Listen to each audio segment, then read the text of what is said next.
saya ingin bagikan satu firman Tuhan buat kita semua.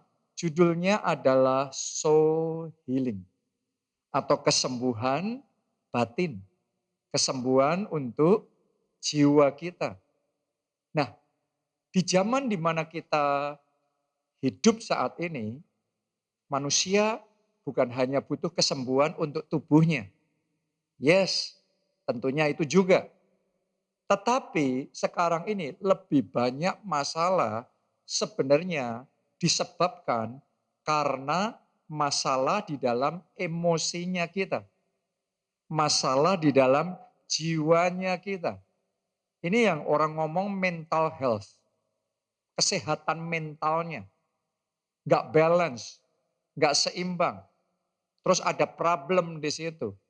Nah, itu sebabnya kita butuh untuk mengalami kesembuhan buat jiwa kita. Jadi doa saya sementara Anda hari ini mendengarkan firman Tuhan, Roh Kudus yang akan menjamah jiwa kita, menyembuhkan yang terluka, menguatkan yang lemah, amin. Dan membawa pemulihan dan penyegaran bagi jiwa saudara. Oke, puji nama Tuhan. Nah, masalah mental health ini, kesehatan mental health ini masalah yang dialami semua orang. Hampir semua orang. Bahkan menurut WHO, 1 dari 5 anak remaja itu memiliki problem masalah di mental health-nya. Masalah dalam jiwanya. Terus 1 dari 4 orang dewasa, jadi dihitung 1, 2, 3, 4. Nah yang 1 ngalami problem dalam mental health-nya. Jadi ini sesuatu yang bukan sesuatu yang hanya kita ya, tapi banyak orang. Tapi kadarnya, berat ringannya berbeda-beda. Tapi apapun itu, saya mau ngomong sama saudara, hari ini firman Tuhan akan membawa pemulihan bagi jiwa kita. Karena firman Tuhan itu obat yang sanggup memulihkan sakit penyakit apapun.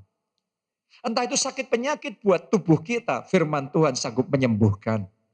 Karena firman Tuhan berkata, disampaikannya firman-Nya, disembuhkannya mereka.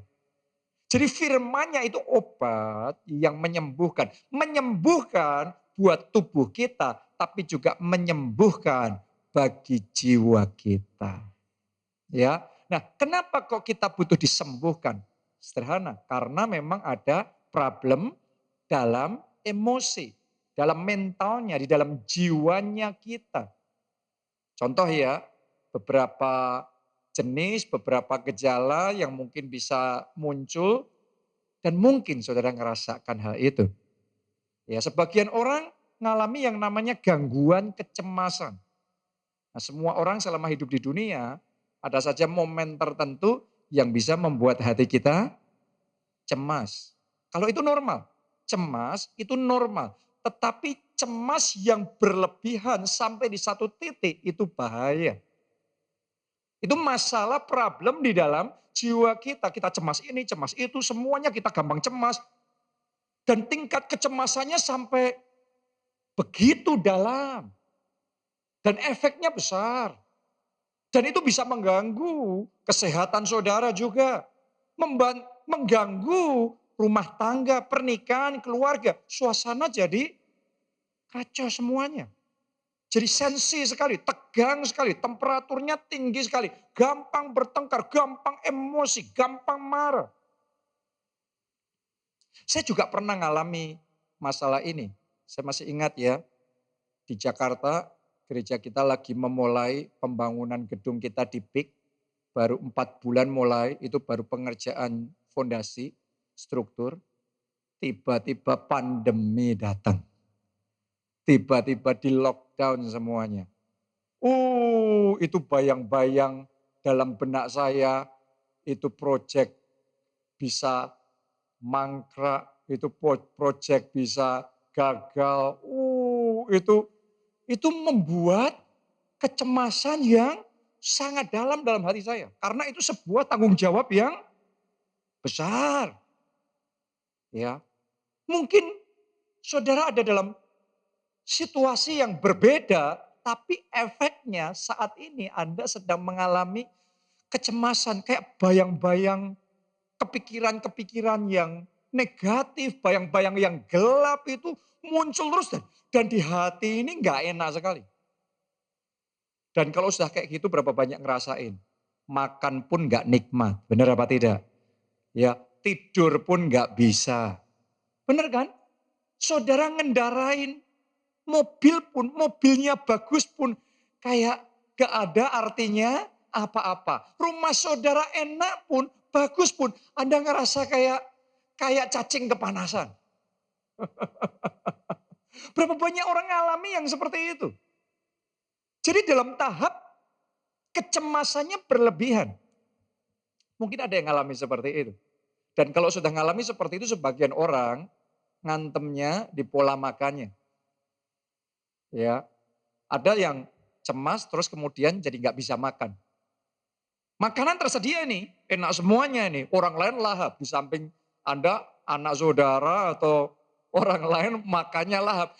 Tapi kayak nggak ada appetite buat Anda, kayak nggak ada selera untuk makan. Nah, sebagian orang efeknya gitu. Sebagian lagi efeknya adalah bukannya nggak ada selera untuk makan, malah makannya dihajar sekalian. Semua makanan hajar, habis. Makannya gila-gilaan. Dan itu nggak normal buat kita dalam kondisi yang biasanya kita makan karena stres. Dan stres berkepanjangan, akibatnya dampaknya di kesehatan kita sangat negatif. Masuknya depresi. Itu semua masalah dalam jiwa loh saudara. Itu bukan masalah dalam roh, itu bukan masalah Anda masuk surga apa masuk neraka. Itu bukan masalah dosa, itu bukan masalah kesehatan yang pure kesehatan karena virus, karena sakit penyakit. Tapi ini masalah di dalam emosionalnya kita, di dalam jiwanya kita, akhirnya depresi. Berapa banyak, mungkin ada juga sudah ngerasain kesedihan yang sangat mendalam dan berkepanjangan kesedihan itu. Terus kemudian jadi putus asa dalam hidup saudara. Terus muncul rasa bersalah dan tidak berharga. Anda jadi kehilangan motivasi. Sebenarnya Anda bukan orang malas. Tapi orang kalau sudah depresi di tahap tertentu, kayak nggak ada motivasi untuk bekerja. Nggak ada motivasi kayak kayak mau ketemu orang aja sudah kayak malas banget. Padahal itu bukan kita. Mungkin saudara orang yang people person, orang yang tipenya itu bergaul sama banyak orang. Anda enjoy menikmati fellowship dengan teman-teman saudara. Tapi di momen itu saudara, no, saya nggak mau. Anda menarik diri dari teman-teman saudara. Kenapa? Karena sedang stres, sedang depresi. Ya, jadi berapa banyak orang ngalami kayak gitu. Saya juga pernah ngalami kayak depresi ini. Sekian tahunnya, sudah lama sekali sih. Saya pernah membuat keputusan yang salah dalam investasi keuangan pribadi saya. Dan itu akibatnya fatal sekali. Itu mengakibatkan kerugian yang sangat besar sekali. Dan saya masih ingat sekali perasaan bersalah sampai hari ini.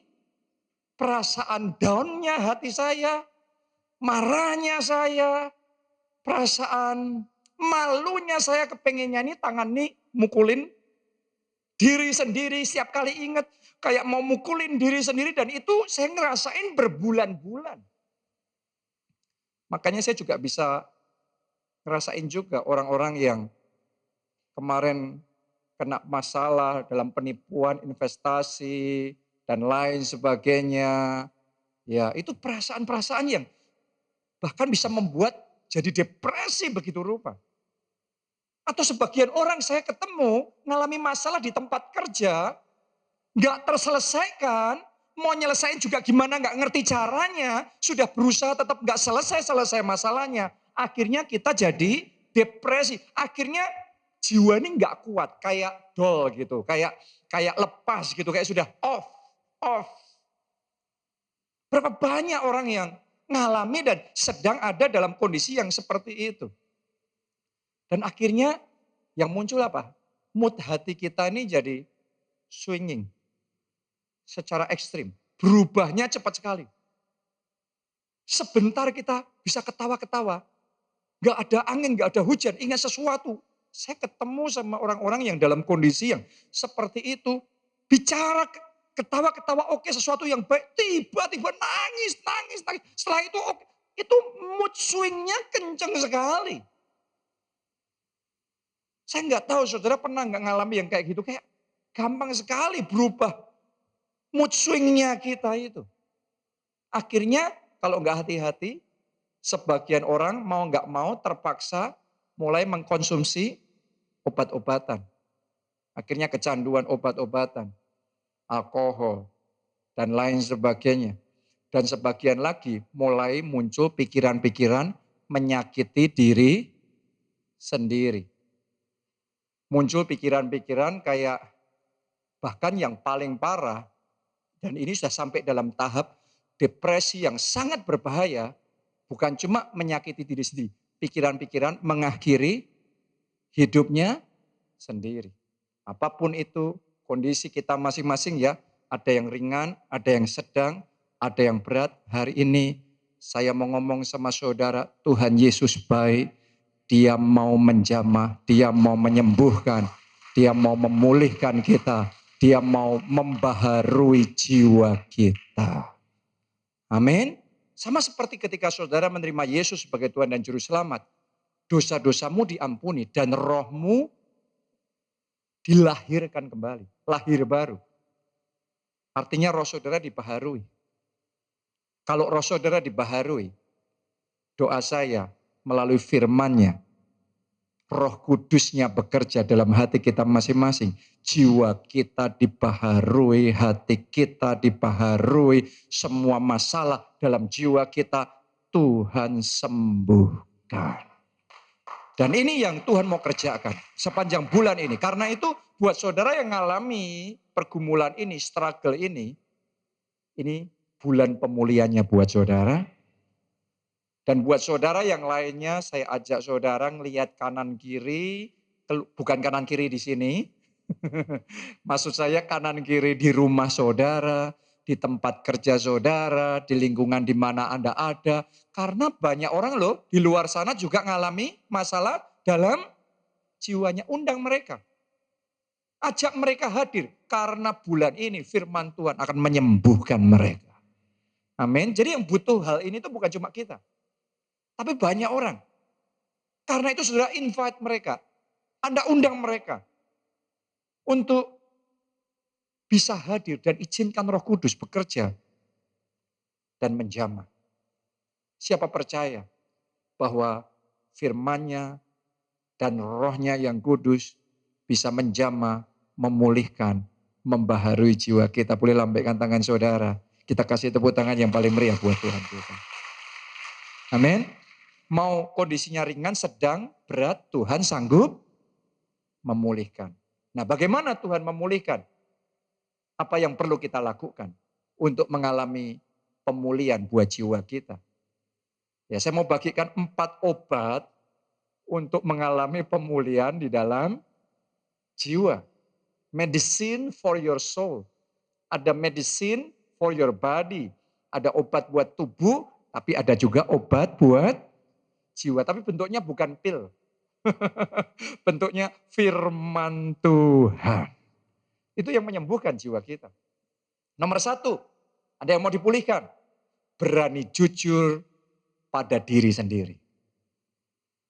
Karena kejujuran saudara sama diri sendiri, itu awal dari pemulihan. Jadi orang kalau masih dalam tahap denial, aku nggak ada apa-apa kok, aku nggak punya masalah apa-apa kok. Kita belum bisa ngalami pemulihan. Hanya ketika kita itu punya masalah, terus kita sadar, oh di titik ini saya punya masalah. Di situ saudara buka hati sama Roh Kudus bisa menjamah dan memulihkan saudara. Amin. Karena itu berani jujur sama diri sendiri. Coba cek kondisi hati Anda sekarang ya. Cek kondisi jiwa saudara sekarang. Apakah saudara merasa sering khawatir? Jadi bukan khawatir yang wajar ya, karena perasaan khawatir semua orang juga ngalami. Anda mau naik pesawat, terus kemudian jalanan macet ke bandaranya, waduh ini gimana? Nah, kalau itu sih wajar ya. Tapi ini perasaan khawatir yang sering, yang terus-menerus. Apakah saudara merasa cemas berlebihan seperti yang saya sampaikan tadi? Apakah saudara jadi sensi? Orang ngomong apa kita gampang marah, orang ngomong apa kita jadi emosi. Itu bukan sesuatu yang wajar loh, itu ada sesuatu di dalam. Sehingga mengakibatkan kita lebih sensi dari biasanya.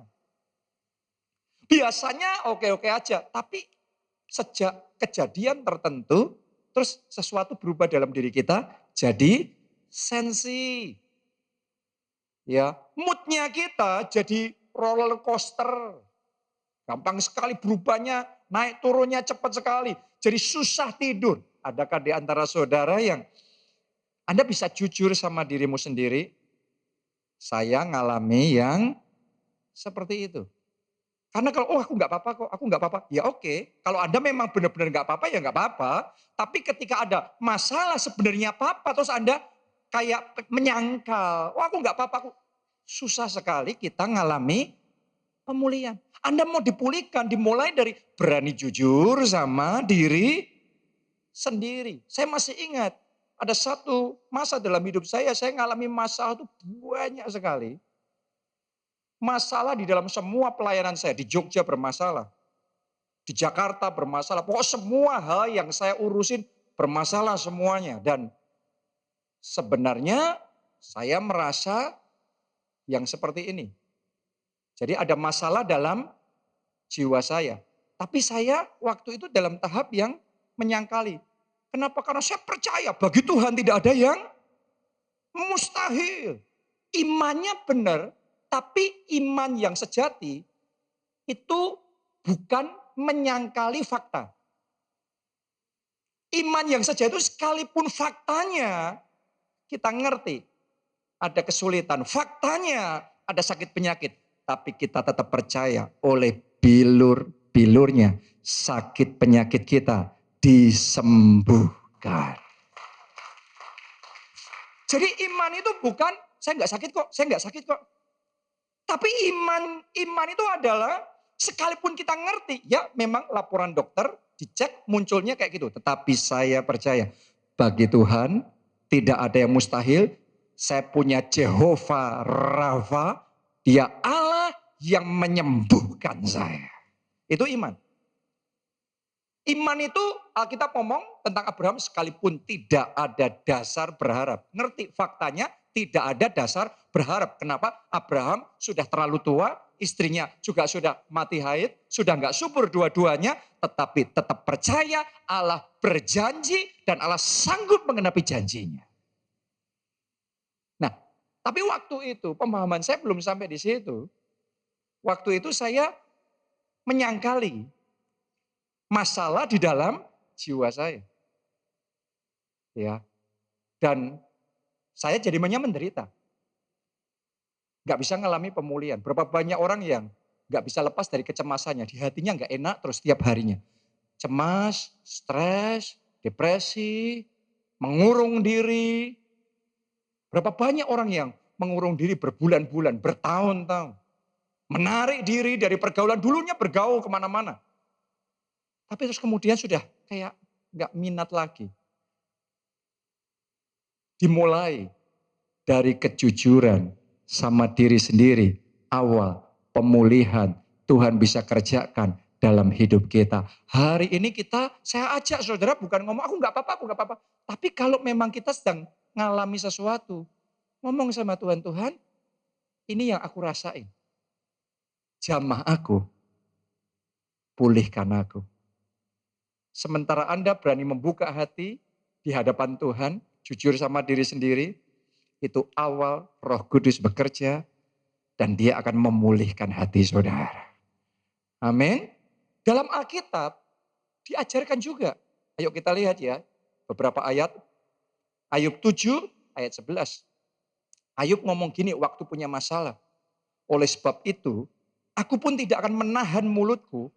Aku akan berbicara dalam kesesakan jiwaku, mengeluh dalam kepedihan hatiku.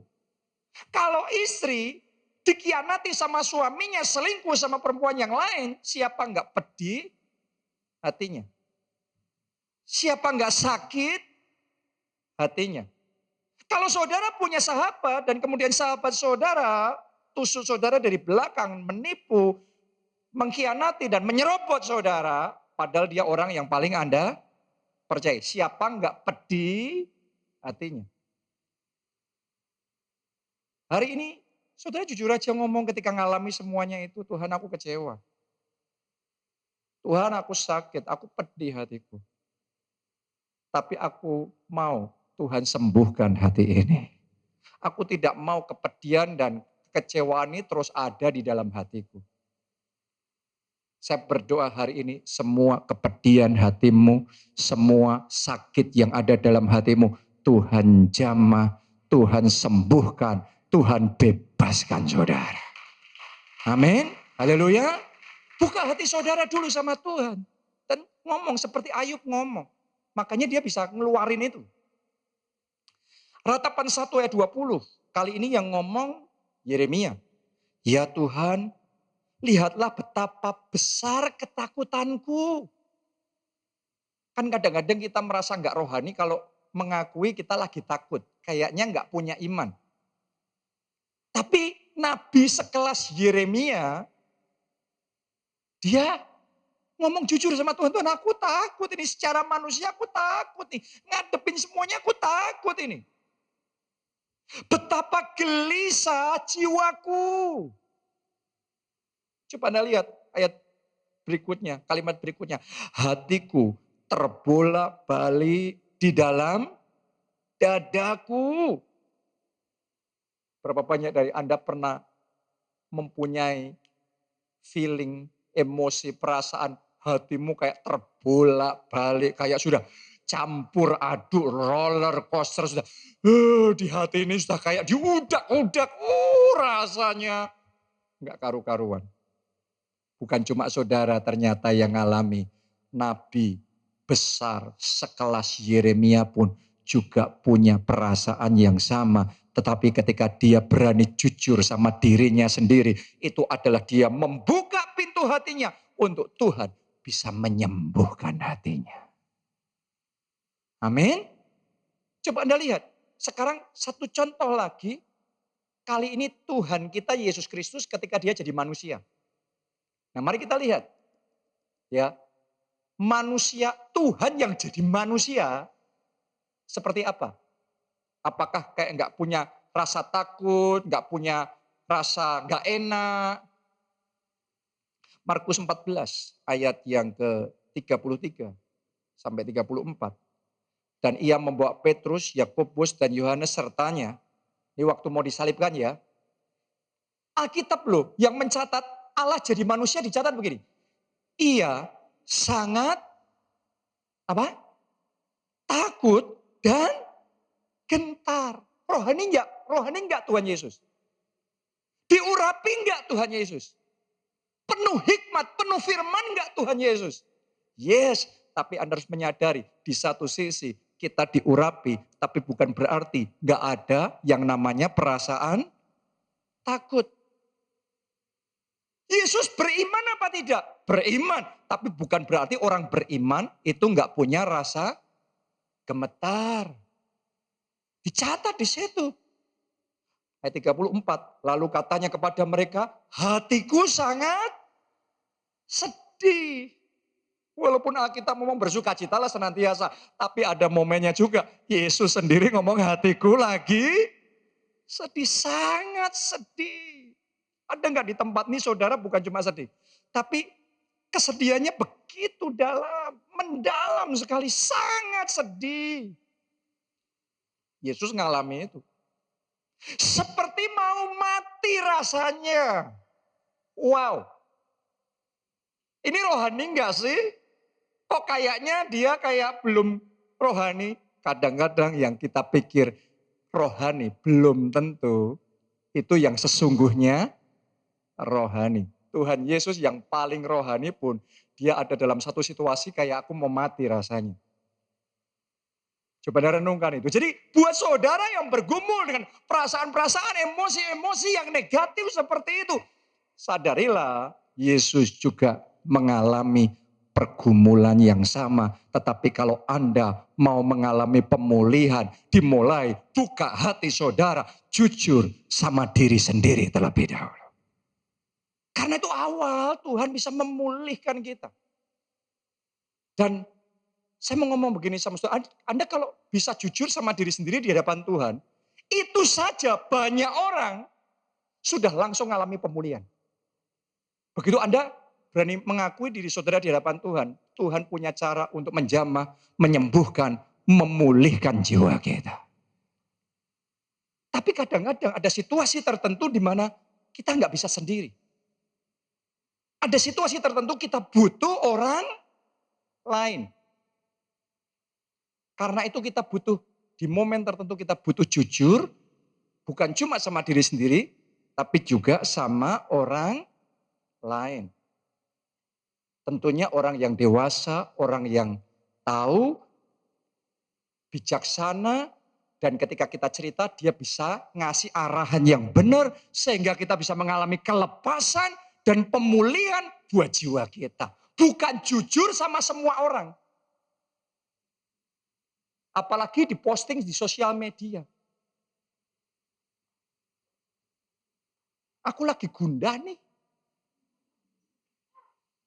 Suamiku gini nih. Ya, kita membongkar aib kita di hadapan semua orang. Anda harus ngerti, ada jujur yang benar, ada jujur yang salah.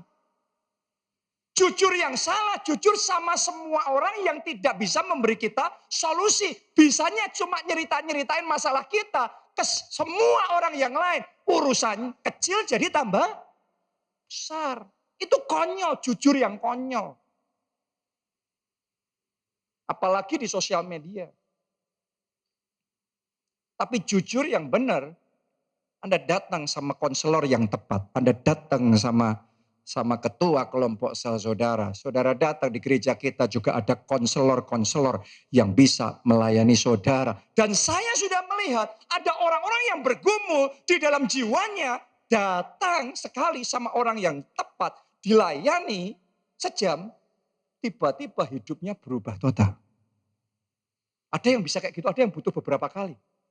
Tapi saya sudah melihat di dalam gereja kita ini banyak orang-orang ngalami kesembuhan di dalam batinnya, ngalami pemulihan di dalam jiwanya, ngalami kelepasan dari ketakutan, dari depresi, dari stres, dari kecewa, dari sakit hati. Dan doa saya hari ini, giliran saudara dipulihkan, dibaharui, dan disegarkan oleh Tuhan. Amin, haleluya. Jadi mungkin kalau Anda yang butuh orang lain, saudara juga bisa ngobrol sama ketua kelompok saya saudara, ngobrol sama konselor yang ada di gereja kita. Itu yang pertama. Yang kedua, bukan cuma sama diri sendiri, bukan cuma sama orang lain, yang paling penting, datang sama konselor Yesus. Dia konselor di atas segala konselor. Kalau ada satu pribadi yang bisa mengkonseling dan membawa Anda mengalami kelepasan total, kelepasan sejati, namanya adalah Yesus Kristus. Kenapa? Karena yang pertama, dia pemilik jiwa kita. Dia yang menciptakan jiwa kita. Kalau karena dia yang menciptakan jiwa kita, dia bisa memperbaiki jiwa yang pecah, jiwa yang hancur, jiwa yang remuk. Dia bisa sembuhkan, dia bisa pulihkan. Haleluya. Yang kedua, karena dia pemelihara jiwa kita. Jadi bukan cuma menciptakan, tapi dia juga memelihara jiwa kita. Baca ya ayatnya, 1 Petrus 2 ayat 25. Sebab dahulu kamu sesat seperti domba, tetapi sekarang kamu telah kembali kepada gembala dan pemelihara jiwamu. Dalam bahasa Inggrisnya, the guardian of your souls. Yang merawat jiwamu, yang menjaga jiwamu, yang memaintain jiwamu. Semua itu butuh maintenance, saudaraku ya. Saya mau tanya sama saudara, AC butuh maintenance enggak? Butuh maintenance. Peralatan elektronik di gereja atau di rumah saudara butuh maintenance enggak? Rumah saudara butuh maintenance enggak? Butuh. Dengarkan baik-baik, jiwamu juga butuh maintenance loh. Dan kalau ada satu pribadi yang bisa merawat jiwamu, merabui jiwamu, memulihkan jiwamu, meluruskan yang salah, menyembuhkan jiwamu, namanya Yesus. Dan hari ini sementara engkau mendengarkan firman-Nya, Dia bekerja menyembuhkan dan merawat jiwa saudara. Kenapa kok kita butuh datang sama Yesus? Karena Yesus peduli sama jiwa saudara. Dia bukan hanya peduli sama keselamatanmu, masuk surga apa neraka, dia juga care loh. Anda susah apa seneng? Dia care loh, Anda stres atau happy? Dia care loh sama kondisi emosional di dalam hatimu, dia peduli itu. Kita baca ya. Di dalam Mazmur 31 ayat 8 sampai 9. Aku akan bersorak-sorak dan bersukacita karena kasih setiamu. Sebab engkau telah menilik sengsaraku. Tolong dengarkan saudaraku. Hari ini, sekarang juga, Dia sedang menilik sengsaramu. Semua kesusahanmu, semua pergumulan dalam keluargamu, kesusahan dalam pekerjaan, dalam keuanganmu, Dia hari ini menilik sengsaramu. Ini harinya, ini momennya. Lanjutkan. Telah memperhatikan kesesakan jiwaku. Ada momen tertentu dalam hidup saya tuh kayak hati kita sesak. Ada dalam situasi kita begitu terjepit. Apakah itu yang kau alami saat ini? Kayak sesak hatinya, kayak mau nafas saja kadang susah. Dan di hati ini kayak berat sekali. Anda bangun tidur aja sudah kayak capek sekali. Tapi tolong dengarkan firman Tuhan ini. Dia memperhatikan kesesakan jiwamu. Lanjutkan itu. Ayat 9. Dan tidak menyerahkan aku ke tangan musuh. Saudara tidak diserahkan ke tangan musuh. Tetapi menegakkan kakiku di tempat yang lapang. Saya nubuatkan dari kesesakan. Anda akan mengalami kelapangan. Anda akan mengalami kelepasan. Anda akan mengalami kelegaan. Karena Tuhan yang memelihara, Dia peduli sama jiwa saudara.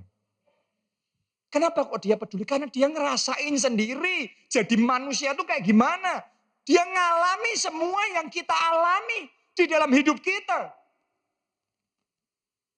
Ibrani 4 ayat 15 berkata, imam besar yang kita punya bukanlah imam besar yang tidak dapat turut merasakan kelemahan-kelemahan kita. Sebaliknya sama dengan kita, ia telah dicobai hanya tidak berbuat dosa. Berarti dia juga ngerasain semua yang Anda rasakan. Semua yang Anda alami. Yesus juga ngalami juga. Anda difitnah, Yesus juga difitnah. Saudara dianiaya, Yesus juga dianiaya. Anda diperlakukan tidak adil, Yesus lebih lagi diperlakukan tidak adil. Saudara dikata-katai dengan sangat kasar, lebih lagi Yesus dikata-katai dengan super kasar. Untuk semua yang engkau lalui, Yesus ngalami itu. Dalam dosis, dalam kadar yang lebih dalam. Anda merasakan kecemasan, ketakutan. Tadi kita juga baca, Yesus juga merasakan kecemasan, ketakutan. Anda merasa sendiri, kesepian. Yesus juga ditinggalkan sama murid-muridnya, sama semua orang sendirian disalibkan. Di mana orang-orang yang kemarin menyerukan, wah diberkati dia yang datang dalam nama Tuhan. Orang-orang yang mengeluh-elukan, memuji-muji Yesus, hilang semua, menyelamatkan diri semua. Dia ditinggalkan. Anda mungkin juga ditinggalkan sama keluargamu, Anda ditinggalkan sama teman-temanmu, sahabatmu, rekan gereja. Sering ngerasa kayak sendiri. Yesus ngerasa sendiri, Yesus juga ngerasa kesepian, di kayu salib, dia dilecehkan, dia dipermalukan. Tapi begini, Ibrani 2 ayat 18. Oleh sebab karena ia sendiri telah menderita karena pencobaan. Dia juga menderita loh. Jadi seperti saudara Anda menderita, Yesus juga menderita karena pencobaan. Yesus juga loh. Mungkin saudara sedang mengalami pencobaan, ujian. Dan Anda sangat menderita sekali. Yesus juga mengalami. Tapi karena ia sendiri telah menderita karena pencobaan, maka ia dapat menolong mereka yang dicobai. Yesus sanggup menolong saudara. Yesus sanggup memberikan kemenangan kepada saudara. Yesus sanggup menyembuhkan dan memulihkan hidup saudara. Yesus sanggup mengubahkan air matamu jadi tari-tarian. Yesus sanggup mengubahkan duka citamu jadi sukacita. Yesus sanggup mengubahkan kesesakanmu jadi kelegaan. Tepuk tangannya boleh yang paling meriah buat Tuhan kita yang luar biasa. Itu sebabnya datang sama Yesus. Terus kalau datang sama Yesus, saya datang sama Yesus, saya harus apa? Sederhana. Luapkan semua isi hati saudara kepada Yesus. Kita baca Filipi 4 ayat 6 sampai 7. Janganlah hendaknya kamu khawatir tentang apapun juga, tetapi. Coba Anda perhatikan kata setelah tetapi. Tetapi. Apa? Yang lebih keras apa? Yang paling keras apa? Nyatakanlah. Luapkanlah. Keluarkanlah semuanya yang dalam hatimu. Dalam segala hal keinginanmu kepada Allah dalam doa dan permohonan dengan ucapan syukur. Anda punya kekhawatiran, Anda punya kecemasan, Anda punya kekecewaan. Firman Tuhan ngomong, ya, luapkanlah, nyatakanlah kepada Tuhan dalam doa, permohonan, ucapan syukur. Kalau engkau lakukan itu, lihat hasilnya. Ayat berikutnya. Ayat 7. Damai sejahtera Allah yang melampaui segala akal akan memelihara hati dan pikiranmu dalam Kristus Yesus. Hari ini cerita sama Tuhan. Curhat itu jangan sama sembarang orang. Curhat yang paling utama sama Yesus. Kalau engkau curhatnya sama Yesus, maka engkau akan mengalami damai sejahtera Allah yang melampaui segala akal bertahta di dalam hati saudara. Amin. Haleluya. Jadi ternyata kuncinya apa? Nyatakanlah semuanya itu sama Tuhan. Ceritakanlah semuanya itu sama Tuhan. Luapkanlah semuanya itu sama Tuhan. Jangan dipendam. Sudah dengarkan baik-baik. Ada orang kalau lagi kecewa dipendam. Orang disakiti dipendam. Biasanya orang yang suka memendam gitu dianggap lebih baik daripada orang kalau nggak suka hati langsung ngomong. Nggak suka hati langsung ngomong.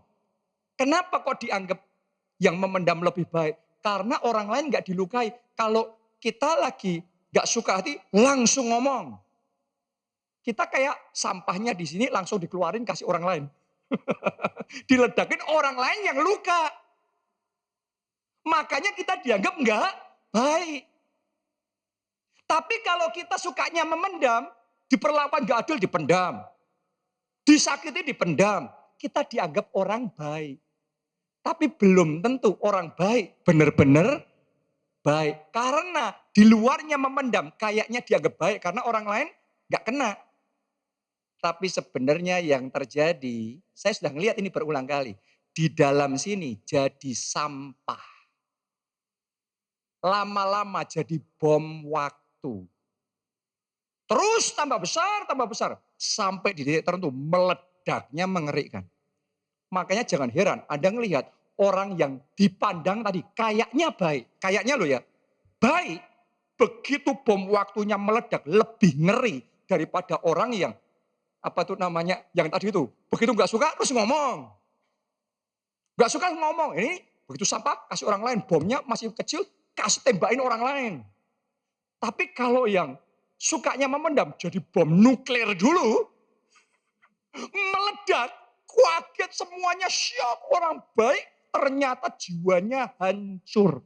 Rusak. Bom waktunya meledak di dalam. Akhirnya kerusakannya sama jiwanya rusak. Sama sekelilingnya hancur semuanya. Dan kita semua kaget kok bisa ya orang baik. Padahal dia baik loh. Tapi kok kayak gitu ya. Kenapa? Karena dipendam. Makanya firman Tuhan gak ngomong suruh kalau kamu sakit hati pendem. Kalau kamu kecewa pendam. Hari ini dengarkan baik-baik. Kalau kamu kecewa, sakit hati, what to do? Apa yang harus dilakukan? Nyatakanlah semuanya. Itu bukan sama orang lain, membuat orang lain ganti yang kecewa. Nyakitin semua orang. Semuanya disakiti, omongannya kasar. Gak apa-apa, ini memang modelku gini kok. Waduh, silakan orang lain yang dekat saudara. Jadi menyatakannya bukan sama Tuhan, nyatain sama orang-orang di sekeliling, ditusuin semua. No, bukan kayak gitu caranya. Nyatakanlah semuanya itu kepada Tuhan dalam doa, permohonan, dan ucapan syukur. Luapkan semuanya, curhatnya, keluarkan semua unek-unek, semua sakit hati, semua kekecewaan, semua ketakutan, semua kekhawatiran. Nyatakanlah semuanya itu sama Tuhan. Saya belajar dalam satu hal ini. Ada momen-momen tertentu ketika saya sudah begitu penuh. Saya datang sama Tuhan dan saya luapkan semuanya. Saya bisa nangis, saya marah, saya kecewa dan saya ceritakan semuanya itu sama Tuhan. Tapi sementara saya lakukan semuanya, saya ceritakan mungkin butuh sekian menit, mungkin butuh 1 jam, mungkin butuh lebih lama dari itu. Setelah saya keluarkan semua, tahukah saudara, di saat saya nyatakan semuanya kepada Tuhan, dari pihak Tuhan, nyatakan kasih-Nya. Dia nyatakan damai sejahtera yang melampaui segala akal. Selesai saya curhat, keluarin semua, nyatain semua sama Tuhan. Hati saya plong, beban saya ringan, saya mendapatkan kelegaan, dan saya menerima kekuatan yang baru yang daripada Tuhan. Doa saya itu yang Anda alami hari ini. Kelegaan yang daripada Tuhan. Jadi nyatakanlah semuanya itu sama Tuhan. Dan yang terakhir ya, nih. Pemain musik boleh maju ke depan. Anda mau dipulihkan jiwa saudara? Siapa mau dipulihkan sekali lagi? Berendamlah dalam hadirat Tuhan. Kenapa? Kita baca ya. Ayat terakhir. Mazmur 63 ayat 1 sampai ayat yang ke-6. Mazmur Daud ketika ia ada di padang gurun Yehuda. Apakah di antara saudara ada yang merasa hidupmu seperti sedang di tengah padang gurun? Padang gurun keuangan, padang gurun kesehatan, padang gurun dalam pekerjaan, dalam keluarga. Saat engkau sedang melewati momen padang gurun dalam hidupmu, belajar dari Daud. Dia ngomongnya gini, ya Allah, engkaulah Allahku. Aku mencari engkau. Di padang gurun carinya Tuhan. Carinya Tuhan. Bukan posting di Facebook, di Instagram, di TikTok. No, di padang gurun carilah Tuhan. Amin. Lanjutkan. Jiwaku haus kepadamu, tubuhku rindu kepadamu, seperti tanah yang kering dan tandus, tiada berair. Orang kalau kita sedang problem dalam jiwa kita itu kayak gitu. Kayak di padang gurun, kayak kering tandus semuanya. Tapi Anda cari Tuhan, Dia air kehidupan. Dan engkau akan dipuaskan, engkau akan disegarkan kembali oleh Tuhan. Dalam hadiratnya.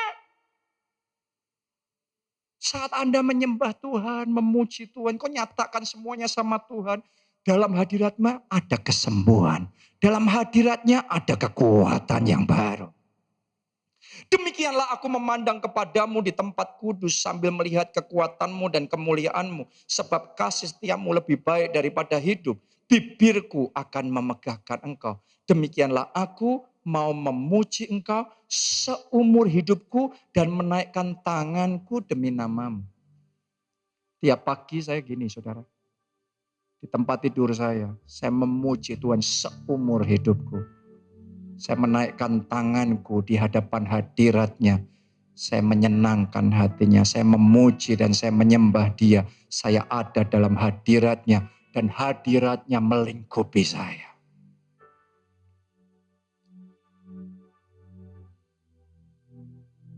Ayat yang terakhir yang ke-6. Seperti dengan lemak dan sumsum, jiwaku dikenyangkan.